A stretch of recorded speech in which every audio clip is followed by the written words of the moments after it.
नमस्कार, आप देख रहे हैं आपका favourite channel news 18 Punjab Haryana Himachal. यह है प्राइम डिबेट और प्राइम डिबेट में मैं हूं आपके साथ मुकेश राजपूत। आज 25 सितंबर है। आपको 25 अगस्त भी याद होगा।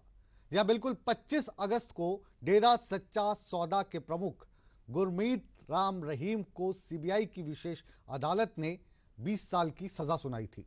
आज एक महीने बाद गुरमीत राम रहीम के वकील ने इस सजा को पंजाब हरियाणा हाई कोर्ट में चुनौती दी है।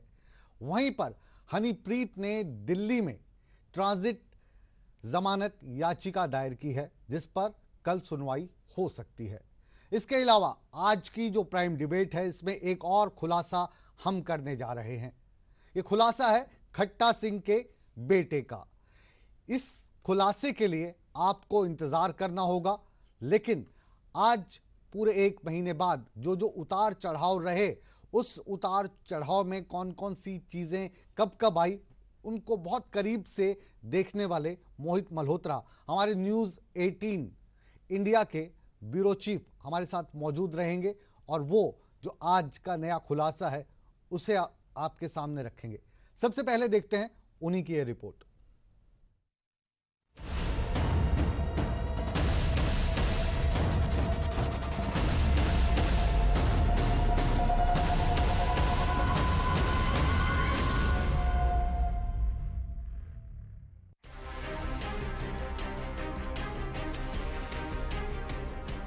डेरा प्रमुख गुरमीत राम रहीम के सलाखों के पीछे जाने के बाद राम रहीम और हनीप्रीत को लेकर तमाम खुलासे हो रहे हैं। लेकिन डेरे के पूर्व सेवादार के बेटे ने न्यूज 18 इंडिया पर अब तक का सबसे सनसनीखेज खुलासा किया है। राम रहीम के पूर्व ड्राइवर खट्टा सिंह के बेटे गुरदास सिंह का दावा है कि तब की प्रियंका तनेजा और अब की हनीप्रीत से उसकी शादी के अगले दिन ही राम रहीम ने रेप किया था, वो भी नाम सिमरन करवाने के बहाने। और 15 फरवरी को बाबा जी इनके घर आते हैं और जो विश्वास और हनीप्रीत का बेडरूम था उसमें बैठते हैं बाबा जी। चलो 35-40 मिनट जितने लगाए बाबा ने अंदर। उसके बाद हनीप्रीत और बाबा जब बाहर आ रहे थे कमरे से तो उसकी हालत तरसयोग थी। गुरदास की माने तो हनीप्रीत ने अपने साथ रेप होने की जानकारी अपने दादा को दी। हनीप्रीत के दादा जो डेरा में खजांची कहलाते थे, वो इसकी शिकायत लेकर डेरे के कुछ प्रबंधकों के पास गए, लेकिन डेरा प्रबंधकों ने हनीप्रीत के दादा की बुरी तरह से पिटाई कर उसे खामोश रहने को कह दिया।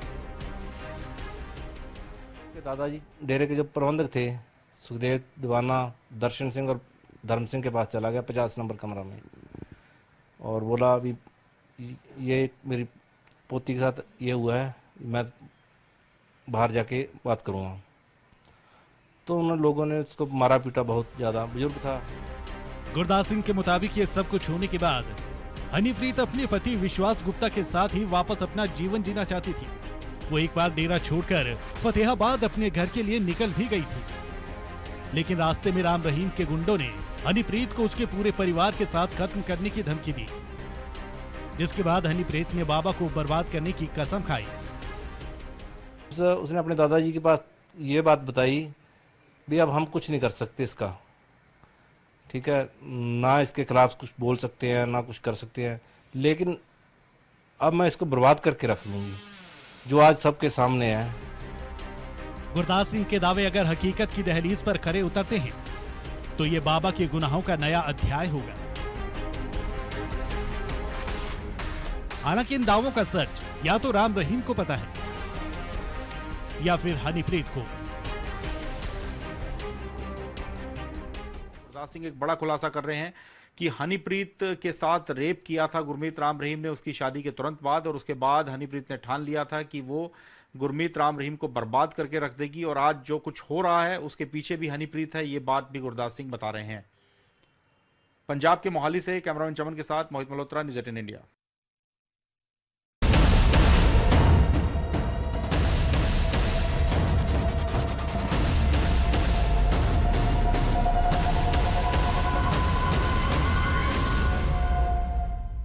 जो खास रिपोर्ट, विशेष रिपोर्ट और ये खुलासा जो आप देख रहे थे, ये किया है हमारे न्यूज़ 18 इंडिया के पंजाब, हरियाणा, हिमाचल के ब्यूरो चीफ मोहित मल्होत्रा इस वक्त हमारे साथ प्राइम डिबेट में मौजूद हैं। बहुत बहुत स्वागत है मोहित आपका।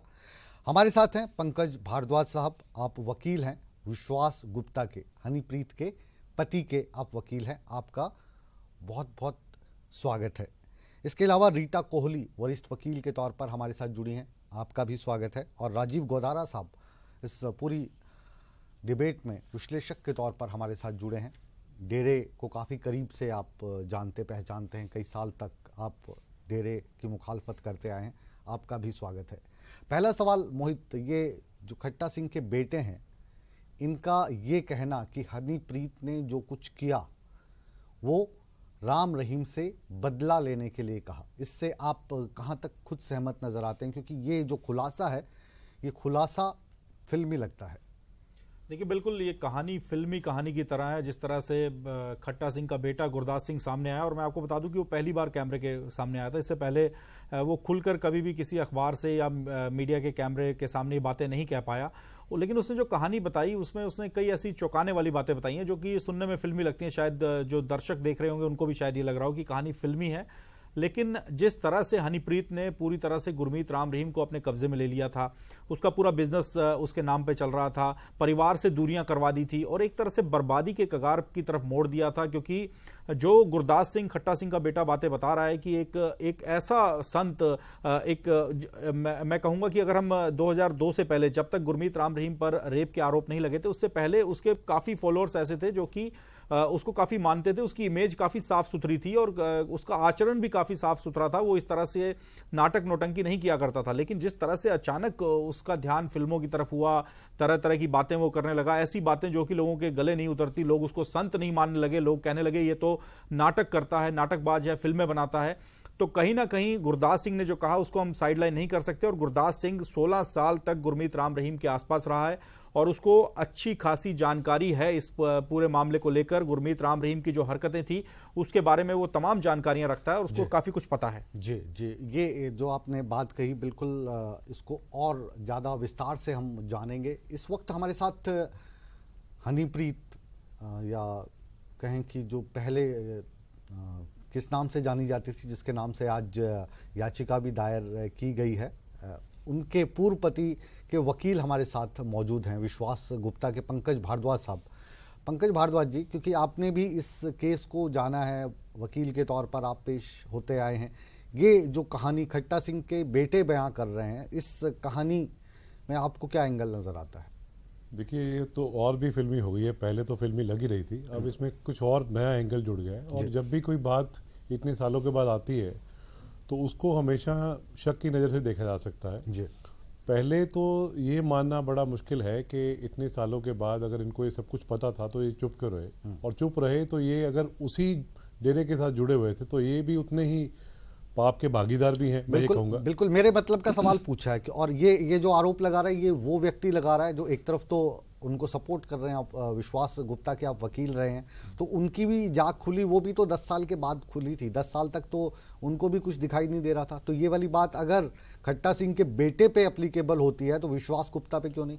वो इसका कारण सिर्फ इतना है जी कि अगर ये बात रेप वाली बात उसको पता थी तो बाद में हनीप्रीत के साथ जो बाबा जी का हमने देखा है, पिक्चरों में भी देखा है, बाकी सब कुछ, तो ये कौन सा ऐसा टाइम था वो जो उसके साथ इतना ज़्यादा घुल मिल गए और सब कुछ दुनिया को धूल झोंकने के लिए उन्होंने उसको बेटी भी बना ली और सब कुछ करा। अगर ये बात सभी कुछ उस पर्सपेक्टिव से देखें तो ये लगता है कि वाकई कोई नई कहानी, क्योंकि जिस तरीके से ये सारा कुछ आज 25 तारीख को, एक महीने के बाद उधर एंटी ट्रांजिट बेल के लिए अप्लाई कर रहे हैं और दूसरी तरफ यहाँ पे उन्होंने बाबा जी ने भी अपनी अपील फाइल करी। इसका मतलब अभी पर्दे के पीछे कोई और कलाकार है जो देख रहा है और जो अलग अलग टाइम पे अलग अलग कहानियां दुनिया को गुमराह करने के लिए हो रही है। अभी विश्वास गुप्ता काफी समय के बाद मीडिया के सामने आया और उसने जो कहानी कही, वो कहानी कमोबेश वैसी थी जो 2011 में सुनाई थी। उसके बाद जाकर डेरे में वो माफी मांग लेते हैं। उनके पिता कहते हैं कि हमें तो स्क्रिप्ट लिख के दी थी, जो स्क्रिप्ट दी थी उससे मैंने 10 गुना अच्छा ही बोल दिया। तो आप वकील के तौर पर कन्विंस थे कि जो ये कह रहे हैं विश्वास, उस पे आपको विश्वास हो रहा था? बिल्कुल। अगर आपको उन पे विश्वास हो रहा था तो हम खट्टा सिंह के बेटे पे विश्वास क्यों ना करें? इसके लिए कोई तर्क है आपके? बिल्कुल तर्क है जी। हाँ। विश्वास इसलिए था क्योंकि जितना प्रेशर उस बंदे के ऊपर उस समय था उस पूरी फैमिली के ऊपर था, और मैं ये दावे के साथ कह सकता हूं कि मैं एंटीसिपेटरी बेल करवाने के लिए सिरसा खुद गया था, और वहां पे मुझे एसपी ने कहा था कि वकील साहब ये वाला जो पुलिस स्टेशन है वहां तक हमारा बंदा आपको छोड़ के आएगा, उसके आगे आपके साथ अगर कुछ होता है तो हम जिम्मेवार नहीं है जी। जो मेरे विरोधी वकील थे उन्होंने मुझे कहा कि बाहर मौसम इतना खराब है, आपका एक्सीडेंट हो जाता तो कितनी कोई बड़ी बात ना होती, तो आपको क्या जरूरत है आपको खुद आने की। बिल्कुल। आज ऐसे लग रहा है कि जैसे मैं जो दिमाग में आ रहा वो बोल रहे हैं, तो ये वाला जब खतरा विश्वास गुप्ता के वकील को था तो खट्टा सिंह के बेटे को या खट्टा सिंह को ये खतरा नहीं रहा होगा। आज वो दोबारा से कह रहे थे कि मैं बयान देना चाहता हूं, हालांकि कोर्ट ने खारिज कर दिया वो। देखिए ऐसा है, इस देश में ना एक रिवाज ही चल पड़ा है, जैसे कोई बंदा जहां जब कुर्सी से उतरता है उसके बाद उसको सारी बातें याद आती हैं। जहां तक विश्वास गुप्ता का सवाल है, उसका सिर्फ एक ही तर्क जो सबसे बड़ा सच है वो ये है कि उस समय उसके पीछे पूरी पुलिस लगी हुई थी, पूरी स्टेट मशीनरी या बाबा की मशीनरी पूरे पीछे लगी हुई थी, और वो इसलिए लगी हुई थी क्योंकि उसको पूरे राज पता थे और उसने वो राज का पर्दाफाश करने की कोशिश करी थी जी। यहाँ पे इस बंदे के पीछे कोई पुलिस नहीं लगी, कोई प्रेशर नहीं, अब सिर्फ इतना पता है कि अब बाबा जेल के अंदर है। सो उस समय के वो हालात और आज के हालात, विश्वास गुप्ता के हालात, विश्वास गुप्ता के जो हालात रहे वो अलग रहे आपके मुताबिक, और जो खट्टा सिंह और जो उनका परिवार है उसके हालात अलग रहे। बात हजम नहीं हो रही सर। मैं बताता हूं जी, ऐसे जो बंदा एक 406 498 के केस में पेश कर रहा होता है और उसको जज बुलाता है कोर्ट में, उस कोर्ट में जब वो जाता है, और मैं भी कोर्ट में हूं, मैं एज ए वकील हूं, वो उसको बुलाया हुआ कोर्ट ने कि आप भी पेश हो, ताकि मैं चाहती हूँ अगर आपका कॉम्प्रोमाइज हो सकता है तो मैं करवा दूं। और जब कोर्ट में हनीप्रीत उसको अपना जूता दिखा के कहती है, और वो मुझे, मेरा जो क्लाइंट है मुझे 3 बार कहता है कि सर मुझे जूता दिखा रही है, मैं कोर्ट को रिक्वेस्ट करता हूं तो कोर्ट ने कहा कि आप अपने मुवक्किल को बोलो कि बाहर बैठे। तो ये हालात उस समय वाले बिल्कुल अलग हैं। मैं ये नहीं कह रहा हूं कि खट्टा सिंह का बेटा जो बिल्कुल गलत बोल रहा होगा, लेकिन मैं ये बोल रहा हूं कि वो बात, उस बात को हो गए 16-17 साल इस 99 के बाद, इस बात को हुए सिर्फ 4 या 5 साल जी। 4 या 5 साल के बाद हमने हाईकोर्ट में उसकी लाइफ एंड लिबर्टी के लिए पिटीशन भी डाली, जो हाईकोर्ट ने मान ली। उसके बाद दूसरी भी बिल्कुल जो आपके साथ हैं, जो आपसे आज हमारे वकील के तौर पे सवालात पूछेंगे, रीटा कोहली एक जो एंगल दिया वो मोहित ने दिया खट्टा सिंह के बेटे की मार्फत। दूसरा एंगल दे रहे हैं पंकज भारद्वाज साहब, जो विश्वास के वकील हैं। दोनों की बातों में आपको कोई समानता नजर आपको आ रही है या नहीं आ रही है? जो खट्टा सिंह के हालात रहे होंगे वही विश्वास के रहे होंगे? नहीं, देखिए, जो जितना भी क्राइम में होता है वो सारा कुछ डिपेंड करता है सर्कमस्टांसेस पे कि उस वक्त के हालात कैसे रहे। तो मुझे लगता है कि जो पंकज जी कह रहे हैं विश्वास गुप्ता के बारे में या उस वक्त की परिस्थितियों के बारे में, उसमें कुछ भी गलत नहीं लगता। वो इसलिए भी क्योंकि सब पे जब प्रेशर होता है, एक डर होता है, एक डर का माहौल होता है, और उसे पता है कि मेरे साथ कोई नहीं खड़ा। मैंने तो उतना ही देखा है जो आपने मीडिया में दिखाया कि एक स्टेज ऐसी आई कि वो सारे डेरे के समर्थकों के सामने खड़े होकर माफी मांग रहे हैं और रो रहे हैं। तो मुझे लगता है कि शायद वो प्रेशर किसी ना किसी तरह इस हद तक आ गया कि उन्होंने शायद ये सोचा होगा कि हम इसमें से बाहर निकल जाएं।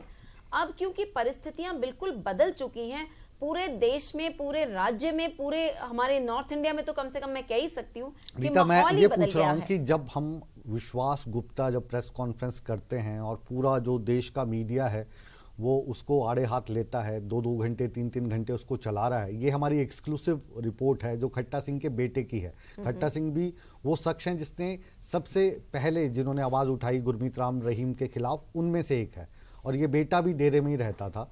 तो विश्वास गुप्ता पर विश्वास हम करें और खट्टा सिंह का जो बेटा है उसकी स्थिति उससे अलग कैसे थी, नहीं, ये उससे मैं समझने की हम इतना ही कोशिश कर रहे कहूंगी हैं। कि उसका बेटा जो वो कह रहा है, सच जो बोल रहा है, मतलब जो कहानी दे रहा है कि हनीप्रीत के साथ क्या हुआ, सच हो सकती है, बिल्कुल हो सकती है। क्योंकि जो हम आज रिश्ते तार तार होते देख रहे हैं, जो बाप बेटी के रिश्ते के नाम पे जो सब कुछ सामने आ रहा है, उसमें उस बात पे तो शक बिल्कुल नहीं है। शक सिर्फ इस बात पर आता है कि जिसमें वो कहता है कि हनीप्रीत ने कहा था कि वो उसको बर्बाद कर देगी, तो ये कुछ कहानी सी लगती है। ये आई थिंक ये जो डायलॉग है ये फिल्मी सा लगता है, ये बहुत फिल्मी है। और इसका एक वजह गोदारा साहब के पास समझा रहे हैं, गोदारा साहब इसका मैं सिर्फ ये कहूंगी, इसकी वजह हो सकती है क्योंकि आज हनीप्रीत बेल लेने आई है, तो उस वक्त उसको भी कुछ ऐसा माहौल बनाने की जरूरत है कि उसकी तरफ सिंपैथी हो किसी ना किसी तरह की। तो आपको क्या लगता है कि जो खट्टा सिंह के बेटे से हनीप्रीत बुलवा रही है? यहाँ कुछ भी हो सकता है, जिस तरह से कहानी चल रही है कुछ भी हो सकता है। गोदारा साहब, आप भी क्योंकि पेशे से वकील ही हैं, आज तो आप विश्लेषक के तौर पर जुड़े हुए हैं। जो मोहित जी ने कहा, पंकज भारद्वाज ने जिस तरीके से समझा, रीता जी ने अपनी टिप्पणी की, अब आप बताइए कि जो विश्वास का बयान आया था 2011 में या अभी कुछ दिन पहले जो उन्होंने प्रेस कॉन्फ्रेंस की थी, मीडिया को इंटरव्यू दिया था, उसमें उन्होंने माना था कि जिस दिन उनकी शादी हुई, बाबा उस दिन चमकीले सफ़ेद कुर्ते में आए थे और उनकी आपस में मुलाकात होने से पहले बाबा उसको अपने कमरे में लेके चला गया कि अभी इनको कुछ हमने मंत्र उच्चारण करवाना है या कोई शिक्षा देनी है। तो ये वाली बातें दोनों रिलेट कर रही हैं। आपको नहीं लगता ऐसा कि जो खट्टा सिंह का बेटा कह रहा है और जो विश्वास ने कहा, दोनों बात तो एक ही कह रहे हैं, उसमें अलग क्या है? एक तो गुरमीत सिंह के बारे में कुछ भी सच हो सकता है। आज नहीं, ये झूठ बोलते हैं कि लोग डर रहे थे, लोग डर नहीं रहे थे, गुरमीत सिंह के अपराध में सहभागी थे। इस बात को याद रखना चाहिए, क्योंकि उस समय भी छत्रपति का परिवार, 2 साध्वियां, रणजीत सिंह का परिवार बोला था। याद रखना चाहिए इस बात को। में बहुत तनाव था, बहुत डर था, परंतु गिनती समाज में उनकी होती है जो डर के वक्त में खड़े होते हैं, जो डर के वक्त में सत्ता या पावर के साथ झुकते हैं, उसे फायदे लेते हैं, उनकी गिनती नहीं होती जी। एक और इसलिए गुरमीत सिंह का जो पूरा कैरेक्टर, लेकिन खट्टा सिंह तो उनमें से नहीं था। सर मैं वही बता रहा हूँ, खट्टा सिंह का तो ये भी बयान आया था कि साध्वियों ने मुझे कहा था कि ये कुछ हुआ है, तो मैंने कहा बाहर जाके चिट्ठी लिखिए, फिर मैं कुछ करता हूँ। तो हमें याद रखना चाहिए। और मैं ये भी आपको बता दूं कि 2 दिन पहले मैंने आपी के चैनल पे कहा था कि जिन्होंने जब जब इसके गुरमीत सिंह का सहयोग किया, उनके गुनाह को भी देखा जाना चाहिए, परंतु साथ देने वाले आज बोले, कल बोले, परसों बोले, 5 साल बाद बोले, गुनाह की कहानी जब भी कोई कहेगा उसका स्वागत किया ही जाना चाहिए जी। ये भी ध्यान रहे। मोहित, लगातार 25 अगस्त से आज 25 सितंबर है, 1 महीने से लगातार आप इस केस को फॉलो कर रहे हो। कोई ऐसा इंसिडेंट जो आप हमारे दर्शकों के साथ शेयर करना चाहते हो? क्योंकि पंचकुला के अलावा राजस्थान भी आप गए, वहाँ पे क्या मंजर था और जो रिश्तेदारी है वो भी बड़े बड़े लोगों के साथ है। कोई खास चीज़ आप हमारे साथ इसके अलावा शेयर करना चाहते हैं? देखिए, मैं एक आपको बात बताना चाहूँगा और चाहूँगा कि हमारे दर्शक भी इस बात को सुने। हमने कई साथियों से कांटेक्ट किया जो कि उस वक्त 2000 से लेकर 2002 का जो वक्त था जब गुरमीत राम रहीम पर ये सब आरोप लगे थे और ये कहानी सामने आई थी कि 2 साथियों ने चिट्ठियां लिखी और उसकी उन्हीं के आधार पर जांच आगे बढ़ी, सीबीआई के पास गई। तो कई साध्वियां अभी भी ऐसी मौजूद हैं जो कि उस वक्त की दहशत को बयां करने के लिए तैयार हैं। कुछ साध्वियों के हमने इंटरव्यू किए थे और हमने अपने चैनल्स पर दिखाए भी। लेकिन दहशत एक शब्द गुरमीत राम रहीम के साथ जुड़ा था। डर जो है अभी भी उनके चेहरे पे साफ देखा जा सकता है। उनको लगता है कि अगर वो खुलकर सामने आकर कुछ भी बोलेंगे, सीबीआई को स्टेटमेंट देंगे, तो ऐसे में उनके परिवार के साथ कुछ गलत हो सकता है। अभी भी उनमें ये डर है। यानी गुरमीत राम रहीम जितनी भी वहां पर साध्वियां थी, जितने भी लोग वहां पर मौजूद थे, उनको डर के साए में रखने में कामयाब रहा था और ये डर का सिलसिला अभी भी जारी था। एक तो ये पॉइंट मुझे समझ में आया। दूसरा, पॉलिटिकल जो एक कह सकते हैं कि काफी पावरफुल हो गया था गुरमीत राम रहीम, उसकी वजह से भी लोग उससे काफी डरते थे। और गुरमीत राम रहीम का समधी है हरमिंदर सिंह जस्सी, जो कि पंजाब के पूर्व मंत्री हैं, सीनियर कांग्रेस के लीडर हैं, चुनाव भी लड़े थे, चुनाव हार गए। उनका उस वक्त वहां पर होना, जब 21 तारीख को हरियाणा पुलिस और राजस्थान पुलिस की टीम ने ज्वाइंट रेड किया गुरुसर मोड़िया गांव में, राजस्थान के श्री गंगानगर में, उस दौरान मुझे वो हैरान किया कि वहां पर उनका क्या काम है और वो अपनी सिक्योरिटी को एक ढाबे पर बिठाकर निकल जाते हैं। उसको अगर हम शब्दों की बजाय अगर तस्वीरों के माध्यम से अपने दर्शकों को दिखाएं तो शायद बात और आपकी समझ में आएगी। ये मोहित जब राजस्थान में थे वहां पर क्या हुआ, ये हम इनकी अगली रिपोर्ट के जरिए आपको दिखाने जा रहे हैं। हरियाणा पुलिस के आने से पहले ही हनीप्रीत को श्री गंगानगर के गुरुसर मोड़िया गांव से निकाल लिया गया। हम ये सवाल इसलिए उठा रहे हैं क्योंकि यहाँ पर इस वक्त जो ये आप पंजाब पुलिस की गाड़ियां देख रहे हैं, पंजाब पुलिस की सिक्योरिटी की ये गाड़ियां हैं। फिलहाल ये तमाम लोग यहाँ पर बैठे हुए थे, लेकिन हमें देखकर ये लोग इधर उधर हो गए हैं। और हरमिंदर सिंह जस्सी जो कि समधी हैं गुरमीत राम रहीम के, वो यहाँ पर पहुंचे और उसके बाद अपने काफिले को यहाँ पर छोड़ा हरमिंदर सिंह जस्सी ने, और उसके बाद हनीप्रीत को अपने साथ अपनी गाड़ी में बिठाकर वो ले गए। और फिलहाल ये गाड़ियाँ यहाँ पर खड़ी हैं, पंजाब पुलिस की गाड़ियाँ हैं। हरमिंदर सिंह जस्सी को जो सिक्योरिटी मिली हुई है वो सीनियर कांग्रेस लीडर हैं, पूर्व मंत्री हैं पंजाब के, उनके ऊपर हमला भी हो चुका है पंजाब विधानसभा चुनाव के दौरान। और आप देखिए कि किस तरह से उनकी सिक्योरिटी के लोग यहाँ पर बचते हुए घूम रहे हैं। और मैं आपको दिखाने की कोशिश कर रहा हूँ कि किस तरह से जो पुलिस के जवान हैं वो देखिए खेतों में निकल गए हैं। ये वो सिक्योरिटी है जो कि हरमिंदर सिंह जस्सी को मिली हुई है, लेकिन फिलहाल ये सब लोग आप देखिए खेतों में चले गए हैं। एक जो सिक्योरिटी के लोग हैं ये बताना नहीं चाहते कि हरमिंदर सिंह जस्सी आखिरकार कहाँ पर हैं और क्या वो हनीप्रीत को यहाँ से निकाल कर लेकर गए हैं। इसको लेकर कोई भी जवाब यहाँ पर देने वाला नहीं है। ये देखिए खेतों में जाकर ये लोग छिप गए हैं और ये बात नहीं करना चाहते, बताना नहीं चाहते। सिक्योरिटी के लोग हैं, इनको आदेश दिया गया था। गुरसर मोड़िया के पास ही ये लोग यहाँ पर रुके हुए हैं। आप ये बताइए जी, ये हरमिंदर सिंह जस्सी की सिक्योरिटी में आप? हरमिंदर सिंह जस्सी की सिक्योरिटी में है जी? हरमिंदर सिंह जस्सी की सिक्योरिटी में आप? हरमिंदर सिंह जस्सी की सिक्योरिटी में भाई साहब, हरमिंदर सिंह जस्सी की सिक्योरिटी में आप? इतना तो बता दीजिए, हरमिंदर सिंह जस्सी का ये काफिला यहाँ पे खड़ा है, ये हरमिंदर सिंह जस्सी का काफिला है। आप लोग यहाँ पर कैसे आए हुए? आप पंजाब पुलिस से जुड़े लोग हैं, यहाँ क्या कर रहे हैं आप? ये लोग कुछ बोलने को तैयार नहीं है। मैं आपको दिखाना चाहूंगा पूरा का पूरा जो काफिला है। हरमिंदर सिंह जस्सी की कार यहाँ पर खड़ी थी, लेकिन मीडिया के कैमरों को देखते ही वो यहाँ से निकल गए। ये आप लोग हरमिंदर सिंह जस्सी की सिक्योरिटी में जी? पप्पा जी भाग क्यों रहे आप? ये देखिए ये पंजाब पुलिस की सरकारी गाड़ियां जो कि हरमिंदर सिंह जस्सी को मिली हुई हैं वो यहाँ से निकल रही हैं। पाजी हरमिंदर सिंह जस्सी का काफिला है? किसकी गाड़ियां हैं? पंजाब पुलिस की किसकी गाड़ियां हैं? ये देखिए किस तरह से पंजाब पुलिस के जवान यहाँ से भाग रहे हैं। ये हरमिंदर सिंह जस्सी जो कि सीनियर कांग्रेस लीडर हैं, उनका काफिला है, उनको जैमर मिला हुआ है, वो जैमर भी यहाँ से भाग रहा है। आप देखिए सारे जो पंजाब पुलिस के यहाँ पर सिक्योरिटी के लोग थे वो भाग रहे हैं। ये दिखाता है कि हनीप्रीत को हरमिंदर सिंह जस्सी जो कि सीनियर कांग्रेस लीडर हैं वो यहाँ से अपने साथ निकाल कर ले गए। हम बात करने की कोशिश करेंगे। ये देखिए किस तरह से पंजाब पुलिस के जवान भाग रहे हैं। ये हरमिंदर सिंह जस्सी के काफिले के लोग हैं जो कि हनीप्रीत को यहाँ से निकाला है। पूर्व कांग्रेस के मंत्री, पंजाब के सीनियर लीडर गुरमीत राम रहीम के जो समधी हैं। देखिए यहाँ से गाड़ियाँ भागने की कोशिश कर रही हैं, सामान तोड़ दिया है भागने के चक्कर में। किसी तरह से मीडिया के कैमरों से बचने की कोशिश हो रही है। जैमर हरमिंदर सिंह जस्सी को दिया गया है पंजाब सरकार के द्वारा, पंजाब पुलिस की सुरक्षा दी गई है। और आप देखिए ये गाड़ियां किस तरह से भाग रही हैं मीडिया के कैमरों से बचते हुए। तो एक सीनियर कांग्रेस लीडर हरमिंदर सिंह जस्सी जो कि गुरमीत राम रहीम के समधी हैं, उन्होंने यहाँ पर जिनको पुलिस सिक्योरिटी मिली हुई है यहाँ पर पहुंचे और हरियाणा पुलिस की रेड से पहले हनीप्रीत को अपनी गाड़ी से लेकर यहाँ से भाग निकले हैं। अब ये साफ है कि हनीप्रीत को बचाने के लिए किस तरह से जो राजनेता हैं वो भी खुलेआम अपनी पावर का इस्तेमाल कर रहे हैं। गुरसर मोड़िया गांव से कैमरामैन चमन के साथ मोहित मल्होत्रा, न्यूज़ 18 इंडिया।